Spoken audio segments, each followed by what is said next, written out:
The holidays are here. Now what? And welcome back to another episode of 6 Weeks to Wellness with Jan Fitzpatrick of inVibeHealth.com. Jan, what is this going to be all about in this episode? Well, it's going to be about asking yourself, are you trying to celebrate the holidays the same way you were 5 years ago? And what has changed? And why? Excellent. Excellent. And I'm just going to make also clear that this is the first part of a 4-part series that we're going to be doing all about the holidays and how you're celebrating the holidays. Jan, give us the takeaways. What are the 3 most important things we're going to hit in this particular segment? We're going to talk about nothing stays the same, and how have your traditions changed, and new choices that you may have.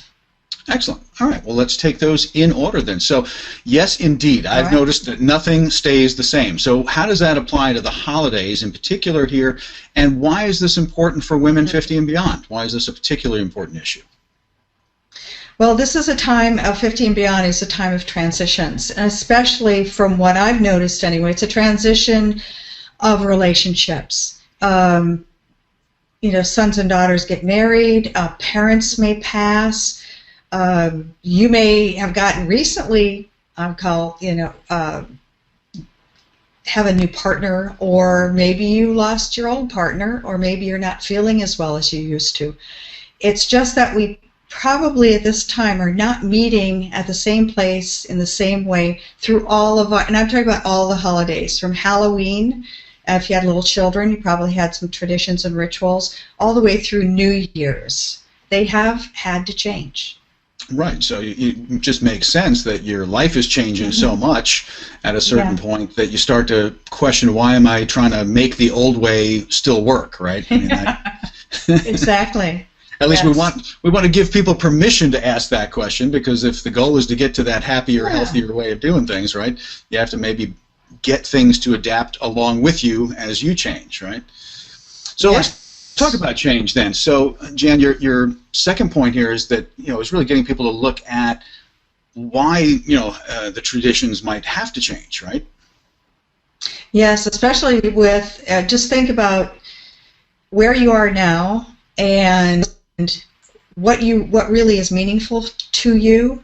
I can use myself as an example. When my children, like I said before, were young, Halloween was a very busy holiday. You had stuff at school, you had stuff at home. Someone, stayed home to, and someone went out with kids, all the way through the holidays of Thanksgiving, of course, and then whatever your tradition is, I would call it all the celebrations of light, which is, it could be Diwali, it could be the solstice, it could be Christmas, and then on to New Year's and Hanukkah. Let me not forget that one.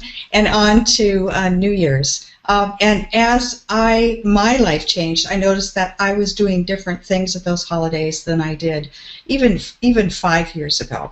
I think the biggest one for me was, 2 of them. Thanksgiving, since I wasn't meeting where I had been for 25 years because of the divorce, I had to figure out what was I going to do now, and I decided to go home to my family for Thanksgiving holidays. And then for Christmas, what I found to be interesting is that my boys were still celebrating it the way they always had since before they were born, and that kind of left me without a family, without a group, without children. What am I going to do with my kids? How am I going to arrange to get together with them? Because they did want to get together. So that has all been in a different way. It could be before the holidays, the actual holiday. It could be after the actual holiday. And each year we've worked out something just a little bit differently. Well, and that's great to be able to give yourself the ability to flex, because otherwise it just becomes a struggle, right? So I've also noticed that, so much of many people's holiday traditions are so child-focused, and it just kind of makes sense that as you get to a point where your children aren't really children anymore, that perhaps you need to figure out some new grown-up traditions for the holiday season, and that's a good thing to do, right? Yes. And especially since they often and sometimes have their own children. Right. So now we're even splitting even more ways of trying to get some family time over the holidays.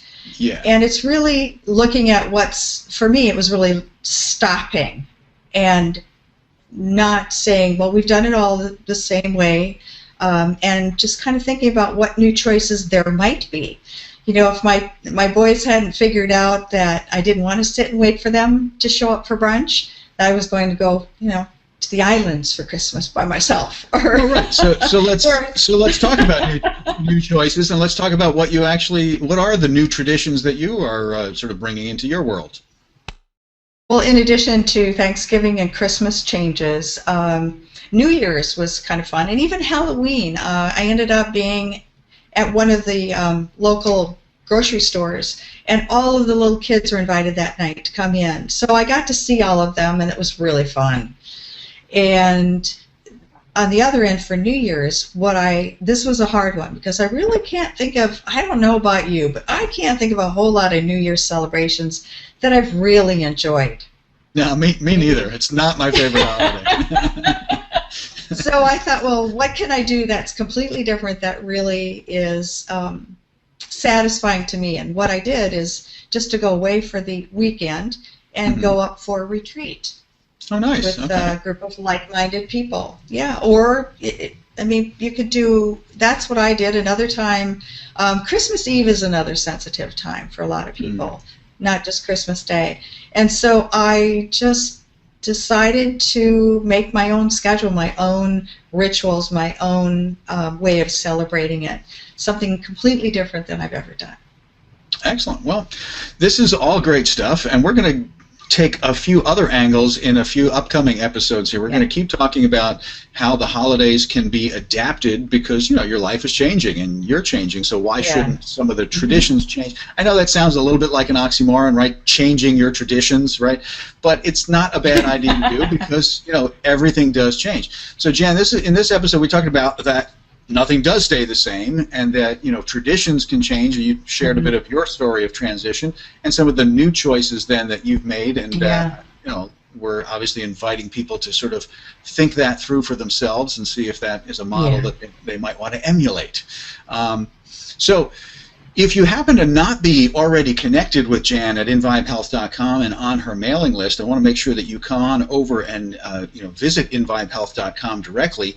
She has her Amazon.com book available for you free there. If you click on the icon of the book, you'll be able to download it just by putting your name and email address in, and that gets you on the notification list with her newsletter, her blog posts, and the upcoming parts of this series. So this is a 4-part series on making it a happy holiday. So, Jan, thanks so much for this episode. I look forward to continuing our conversation in the next one.